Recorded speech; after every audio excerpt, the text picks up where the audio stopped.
ETF index mutual funds నేర్చుకుని stock మార్కెట్లో రాణించాలనుకుంటున్నారా? వెంటనే ఈ నెంబర్కి కాల్ చేయండి.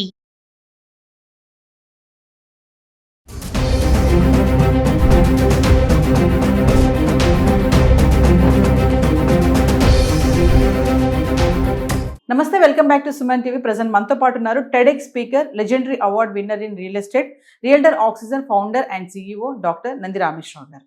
నమస్తే సార్. నమస్తే అమ్మ. సార్, బంగారంలో మనము 22 క్యారెట్స్, 18, 18 క్యారెట్స్, 24 క్యారెట్స్ చూసాం మనం. మరి గతంలో ఒక వీడియోలో మాట్లాడుకున్నాం 9 క్యారెట్స్ బంగారం కూడా వచ్చేస్తుంది అని చెప్పేసి. ఇప్పుడు కేంద్రం ఏంటంటే 9 క్యారెట్ల బంగారు ఆభరణాలు కూడా రావాలి మార్కెట్లో కానీ ఆమోదించడం అయితే జరిగింది. మరి మధ్యతరగతి వాళ్ళకి ఇప్పుడు బంగారం రేట్ చూస్తుంటే 1,06,000 చిల్లర అయిపోయింది. అంటే అలాంటి వాళ్ళకి 9 క్యారెట్ బంగారం అనేది కొంచెం ఏంటంటే మేము కూడా బంగారం కొనుక్కోగలుగుతున్నాం అనే ఒక చిన్న ఆశ అయితే వస్తుంది కదా సార్. మరి ఒక్కసారి దాని గురించి మాట్లాడుకుంటాం. చాలా మంది ఎదుటోళ్ళు చూపించుకోవడం కోసం వేసుకుంటారు గోల్డ్. ఎస్, టీవీ ఉంది, పెద్ద టీవీ అంటే అన్నింటిలో చిన్న టీవీ ఉంది, పెద్ద టీవీ ఉంది. పెద్ద టీవీ అంటే మా ఇంట్లో పెద్ద టీవీ ఉంది, 70 ఇంచెస్ 75 ఇంచెస్ అని. కానీ దాన్ని మీరు 35 ఇంచెస్ అయినా 75 ఇంచెస్ అయినా కనిపించే కంటెంట్ ఒకటే, ఫిగర్ కొద్దిగా పెరుగుతుంది. ఇక్కడ గోల్డ్ ఏమైందంటే రాను అంటే లాస్ట్ 20 years 30 years చూసుకుంటే gold consumption has been going. The reason is $1 rupee becoming weak against dollar, then recession, then యుద్ధాలు, సెంట్రల్ రిజర్వ్స్ తాలూకా నిర్ణయాలు, రెపో రేటు, బ్యాంక్ ఇంట్రెస్ట్, ఇవన్నీ కూడా టోటల్గా దీన్ని కంట్రిబ్యూట్ చేస్తుంది. సో ఇప్పుడు మనమే చూసుకున్నాం, కరోనా 2021లో మనకి 55,000-60,000 వేలు ఉండేది. ఈరోజు 60 కాస్త 1,00,000 అంటే ఆల్మోస్ట్ క్లోజ్ టు 80%. ఇంకో 10,000 పెరిగితే అయిపోయినట్టు, double 100%, which is I think in rare in history అయింది. ఇంతకుముందు మనం చాలాసార్లు మాట్లాడుకున్నాం 1993లో ఎంత ఉంది, 2012లో ఎంత ఉంది, అలా పెరుగుతూ చూసుకుంటే the gold rate has gone very high. Because the reason నాకు చెప్పిన దాంట్లో consumption highest, India is one of the highest gold consumption country in the world. మన బంగారం లేకుంటే ఏ మనిషి కూడా ఇప్పుడు బయటకు వెళ్ళదు. ఒకప్పుడు లేడీస్ వేసుకున్నారు, జెంట్స్ కూడా భారీగా బ్రేస్లెట్ కానీ చైన్స్ కానీ ఇవన్నీ చూసుకుంటే భారీగా వాడుతున్నారు. అంటే గిఫ్ట్లు కానీ తెస్తున్నారు. కొన్ని తులాలు, 100 తులాలు బంగారం తిరుపతిలో ఇచ్చారు. అంతా gold. So gold is always an asset. Real estate is an asset. Stock market is an asset provided you properly operate. So gold ఏమవుతుందంటే ఈ కారణాల వల్ల they are getting more and more. And supply general మనం చాలా వీడియోలు చెప్పుకున్నాం, ఎప్పుడైతే supply తక్కువ ఉంది, డిమాండ్ ఎక్కువ ఉంది అంటే రేటు పెరుగుతుంది. ఇప్పుడు ఏమైందంటే సప్లై తగ్గుతుంది, డిమాండ్ పెరుగుతుంది. సరే, అది గ్రోత్ అనేది ఓవరాల్ గ్రోత్ అంటే ఎంటైర్ కంట్రీస్ ఎందుకు తగ్గుతుంది అంటే రకరకాల రీజన్స్ ఉన్నాయి. కొన్ని కంట్రీలు లేవు, కొన్ని కంట్రీలు బ్యాంక్రప్ట్ అవుతున్నాయి, కొన్ని కంట్రీలు ఇంకా నెక్స్ట్ 1-2 years బ్యాంక్రప్ట్ అయ్యారు. ఆ సిచ్యువేషన్ నుండి ఇవి కాపాడుతామంట నిధులు. కాబట్టి సెంట్రల్ రిజర్వ్ నిధులు, సపోజ్ పాకిస్తాన్ మనకి యుద్ధం అయినప్పుడు 15 రోజుల్లో కొలాప్స్ అయిపోయిందండి. అందుకని వాళ్ళు వచ్చి కాలు మీద పడ్డారు. అలాంటివి చాలా ఉన్నాయి. ఇప్పుడు ఇజ్రాయెల్, ఇరాక్, యుక్రెయిన్ ఇవన్నీ కూడా ఎన్నో రోజులు, నెలలు బట్టి యుద్ధాలు అవుతున్నాయి. It's not being controlled. ఎవరు ట్రై చేసిన, ట్రంప్ చెప్పిన ఒప్పుకోవట్లేదు, ఇంకెవరు చెప్పిన ఒప్పుకోవట్లేదు. ట్రంప్ చెప్పింది తక్కువ, డబ్బా ఎక్కువ ఉంటుంది. నేనే ఆపాను అంటాడు ఇండియా. ఆయన మాట ఎవరు పట్టించుకోవట్లేదు. నువ్వు even including Narendra Modi is taking light. నువ్వు ఏదో చెప్పేది చెప్పుకుంటే, నువ్వు టిట్ ఫర్ టాట్ చేస్తాను, నువ్వు ట్యాక్స్ పెడితే నేను భరిస్తాను, నేను గవర్నమెంట్ సబ్సిడీ ఇస్తుంది. నేను కంట్రీని ఎదుర్కోలేరు. ఏ ప్రెసిడెంట్ అయినా, ఏ ప్రైమ్ మినిస్టర్ అయినా వాళ్ళ ఓన్ కంట్రీ బాగుబాగా చూసుకుంటాడు. ఇక్కడ ఇవన్నీ నేను ఇందాక చెప్పిన రీజన్స్ వల్ల మన గోల్డ్ అనేది రిజర్వ్స్ తగ్గిపోతున్నాయి. సో ఎప్పుడైతే అవైలబిలిటీ లేదో, ఇప్పుడు ఈ కండిషన్ అన్ని మార్చడం ఒక పర్సన్ చేతిలో లేదు. Actually America is suppose to solve all these problems because there is the biggest brother and compare to all other countries.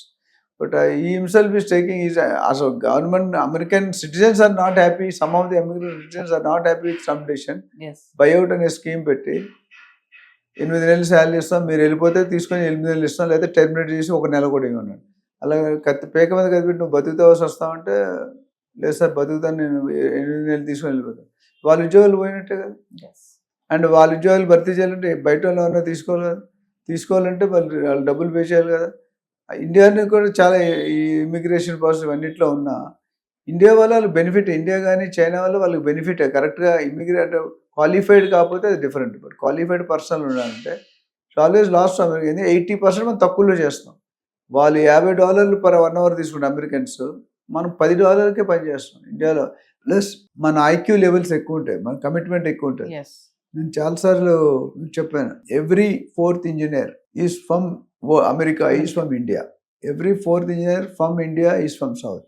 Every 4th engineer from south is from united Andhra Pradesh and now AP and Telangana. ఇది మన తాలూకా IQ levels. And lot of money మన Indians are making much more money than American citizens, which is not being digestible by the American people. అక్కడ కొద్ది తేడా వస్తుంది. There is slip between the cup and the lip. The gap ఎక్కువ ఉంది. ఆ గ్యాప్ని bridge చేయడానికి Trump is trying to, ఎలక్షన్లో గెలిచింది కూడా బయట వాళ్ళని రానికుండా చేస్తాను, ఆ ఉద్యోగాలు ఏమో మన సిటిజన్స్కి ఇస్తానని చెప్పే నినాదంతో ఎలన్ మస్క్ అడ్వర్టైజ్మెంట్ ట్విట్టర్లో బట్టి అందుకని ఫస్ట్ సైన్ ఆయన ఇమిగ్రేషన్ పాలసీ మీద పెట్టాడు. ఇవి చేస్తాను, ఇవి బర్త్ తీసేస్తాను, లక్కీ డిప్ తీసేస్తాను, స్టెమ్ ఓపీటీ ఎవరిని తీసేస్తాను, ఎవరిని పడితే వాళ్ళు రానేను, ఇల్లీగల్ ఎంట్రీ తీసేస్తాను, క్వాలిఫైడ్ లేకపోతే తీసేయడం అనేది కరెక్ట్. బట్ మిగతా పట్టుకొని జైల్లో పెట్టి బేడీలు వేసి ఫ్లైట్లు ఇట్స్ నాట్ రైట్. ఎందుకంటే ఎవడైనా తప్పు చేస్తాడు, ఒకసారి 2 సార్లు తప్పు కంటిన్యూ రిపీట్ చేస్తే మీరు అన్యం పుణ్యం తెలియని అమాయకుడి మీద పట్టుకొని మీరు వేస్తారు అనుకోండి, అసలు పంపించేటప్పుడు మీరు స్ట్రిక్ట్ అవ్వండి. ఇప్పుడు మీరు చేసేది ఇదే ముందు చేయాల్సింది. మీరే ఇది యాక్సెస్ ఇచ్చారు. ఇండియన్స్ కావాలి, చైనీస్ కావాలి, మెక్సికో కావాలి, జపనీస్ కావాలి. అండ్ ఇంకోటి అంటే India is becoming a big threat to America apart from China and Japan. కానీ ఇక్కడ మనం ఆలోచించాలంటే చైనాకి పాకిస్తాన్కి తక్కువ వేస్తున్నాడు ట్యాక్స్ డ్యూటీలు, మనకి ఎక్కువ వేస్తున్నాడు.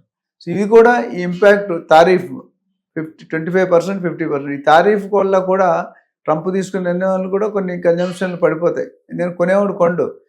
మనకు ఒక 1 year బ్యాక్ 2-3 years బ్యాక్ 1,06,000 అయిందంటే it's not a easy. Almost close to 80-90% పెరిగిపోయింది. అంత గ్రోత్ అనేది శాలరీ మంది అలా పెరుగుతుందా? ఎవ్రీ ఇయర్ 10% పెరిగితే బాగా చేసినవాడు 10%, కొద్దిగా ఇటు ఆడితే 5%, కొంతమందికి ఎయిర్ కూడా.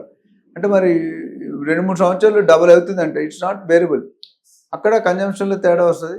కొనేవాడు కొనుక్కుంటాడు. ఇప్పుడు అంబానీ గారు, అదానీ గారు వాళ్ళకి ఇవన్నీ రిజల్ట్తో సంబంధం. వాళ్ళు ఎక్సెస్ మనం కొంతమంది ఇండియన్ మన ఏపీ తెలంగాణలో కూడా కొంతమంది ఆఫీసులు పట్టుకుంటే 300 తులాలు 400 తులాలు దొరికింది వాళ్ళ దగ్గర. సో ఇలాంటివన్నీ ఆగుతాయి అన్నమాట. ఓవరాల్గా ఏది చూసుకున్నా రేటు పెరగడం అంత మంచిది కాదు. బట్ పెరిగినా మనం ఆపలేం. యాజ్ లాంగ్ డిమాండ్ కొనేవాడు ఉంటుంటే అమ్మేవాడు డెఫినెట్గా పెంచుతాడు. అంటే సార్ ఇప్పుడు ఈ మనం 24 క్యారెట్లు బంగారం ధర ఇంత ఉంది కదా, మరి 9 క్యారెట్స్ గోల్డ్ అనేది మార్కెట్లోకి రావడం అనేది ఎలా ఉంటుంది? అంటే దీనికి కూడా హాల్ మార్క్ ఉంటుందా, ఎలా ఉంటుంది? చాలా మంచి ప్రశ్న. ఇప్పుడు 24 క్యారెట్ అనేది 99.9% ప్యూరిటీ. అదే 22 క్యారెట్లో తీసుకుంటే కనుక 91.67, ఒక 91.67. అదే 14 క్యారెట్ తీసుకున్నామండి 37.5.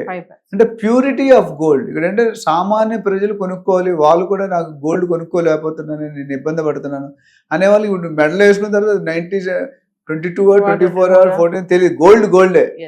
అండ్ మీకు తెలుసు ఒరిజినల్ పట్టు కంటే డూప్లికేట్ పట్టే బాగా మెరుస్తుంది. ఈ తక్కువ క్వాలిటీ ప్యూరిటీ అనేది బాగా మెరుస్తుంది. అది లా ఆఫ్ అట్రాక్షన్. సో ఓవరాల్గా చూసుకుంటే మోడీ గారు తీసుకున్న నిర్ణయం కూడా మంచిది. అంటే ప్రతి ఒక్కరు కూడా సంతృప్తి చెందుతారు, హ్యాపీగా ఉంటారు. నేను కూడా ఇప్పుడు బయటకు ఎవరు చెప్పుకోరు కదా 9 క్యారెట్ 10 ఎవరు చెప్పుకోరు. So purpose is being solve with lesser cost. అంటే చాలా మంది ఇప్పుడు మిడిల్ క్లాస్ వాళ్ళకి ఇది కొంచెం గుడ్ న్యూస్ అని అనుకోవచ్చు అంటారు. డెఫినెట్గా గుడ్ న్యూస్. ఎందుకంటే క్వాలిటీ ఎవరు వచ్చి మెజర్ చేయరు కదా గేజ్ పెట్టి. మిషన్లో ఉంటే మీరు వేసుకుంటే పంగిన వస్తుంది, గోల్డ్ మంచి గోల్డ్ వేసుకుంటే. అంటే ఇక్కడ 14 క్యారెట్ రేట్ చూసుకుంటే అక్కడ చూస్తే చాలా తేడా ఉంది, ఆస్మాన్ జమీన్ ఫరక్. సో అది ఒక గుడ్ న్యూసే. అయితే క్వాలిటీలో కొద్దిగా కాంప్రమైజ్ అవుతాం, but we cannot do anything. 9 carat బంగారం అయితే తులం 37,000కి వచ్చేస్తుంది. తులం 37,000 వస్తుంది. It's almost 1/4 of the price or 1/3, 37 1/3, అంటే 70-60% తక్కువకి వస్తుంది. So people will happily buy. And ఇప్పుడు పెళ్లి రాను 14 క్యారెట్ కూడా యూజ్లోకి వచ్చేస్తుంది. ఈ 24 స్లో మర్చిపోతారేమో జనాలు, ఎందుకంటే దీనికి అలవాటు పడ్డారు, దాన్ని పడిపోతారు. హాల్ మార్క్ కూడా ఉంటుందా సార్? హాల్ మార్క్ కూడా ఉంటుందండి. ఇప్పుడు సిల్వర్ కూడా పెడుతున్నారు కదా హాల్ మార్క్. దీనికి కూడా గోల్డ్ కూడా సర్టిఫికేషన్ BIS ఉంటుంది, బ్యూరో ఆఫ్ ఇండియన్స్ అని, వాళ్ళు సర్టిఫై చేస్తారు. హాల్ మార్క్ బట్టే మనకి క్వాలిటీ అనేది అష్యూరెన్స్ ఉంటుంది. ముందు మనకి 9 క్యారెట్ బంగారం ఆభరణాలు కూడా వచ్చేస్తున్నాయి అనమాట. కొన్ని రోజులు పోతే 20,000 కూడా అంటారు. 7 క్యారెట్లు 6 క్యారెట్లు వచ్చి. సో దేశం ఎటు వెళ్తుందో మనకు తెలియదు, ప్రపంచంతో పాటు మనం కూడా వెళ్ళాలి. Thank you sir.